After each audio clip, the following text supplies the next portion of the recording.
when you went into the final day of the season with the chance of playoffs, how much was that true that it was actually a decent season if you had it spread out the defeats? I look at it on paper, and the biggest thing for me is we lost too many games.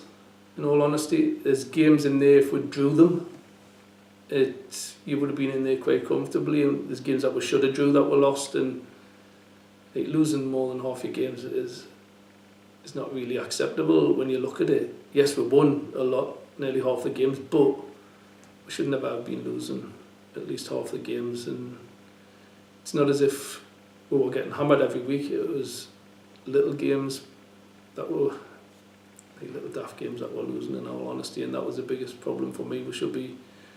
We need to learn, if it's not going forward, that we need to take at least a point from it and see games through that way. So that, again, that's me as a manager and a coach and team. We've got to look at ways like that and maybe try and bring some personnel in that can help us do that. Because at the minute I think we do lack that little bit of organisation on the pitch. And finally, for you and the players, what is the one thing you've learned from this season, and you can take in the next season? Oh, it's a tough one. What have I learned? I've learned so much, to be honest with you, but try not to be distracted. I think that's the biggest thing for me. Outside distractions is the biggest problem. It'll never change, unfortunately, but because that's football and your social media stuff and all that, it does. I think it does affect players and it does affect performances. So things like that is outside distractions. I think I've got to try and learn to deal with them a lot better. But I'm only young, so hopefully I'll learn from that quite quickly for next season. I will ask one more. How much are you looking forward to next season? Oh, it's going to be tough. Listen, I'm not going to lie. It is going to be extremely tough. But it's going to be a challenge to probably do what we've done this year. If we can, great. If we can do a little bit more, I'll be over the moon.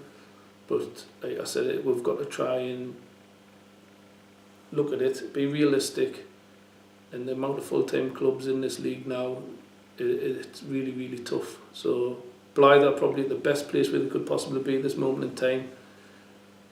Financially, there's no way we could, and I'll be honest, there's no way that this club could probably go. We would need 1,200 fans every week to be sustainable in the next league, and that's just to be sustainable. So it won't stop us trying. Don't get us wrong, it won't stop us trying, because I'm in it to try that, and I hate losing. You want to be successful in everything you do, so I will continue to try and get with there. But I think that expect what to be there is going to be really hard.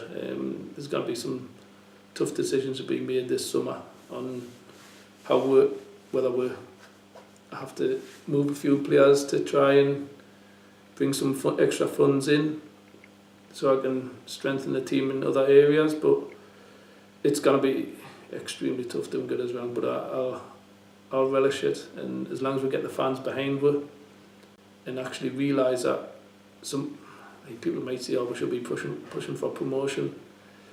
Realistically, we shouldn't be pushing for promotion. When you look at what we are and where we are in the league, our catchment area of players is a lot tougher because of the geography of where we are.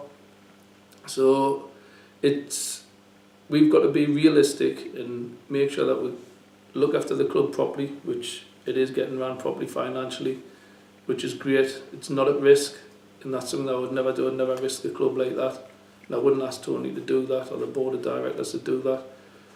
And make sure that we are competitive, and that's the main thing. As long as we're competitive, and I keep the lads at it, because these lads are here because they enjoy playing football and not here for the money. They could go and get a lot more money elsewhere, and that's God's honest truth. They could go and get money elsewhere, a lot more money, but they're here because they enjoy what they're doing and they enjoy playing for Blythe Spartans, and that's what the fans have got to understand. That, and if we can get 1,000 every week, it would help my budget, it would help the lads, and I say you never know from then, but we do need the fans behind us.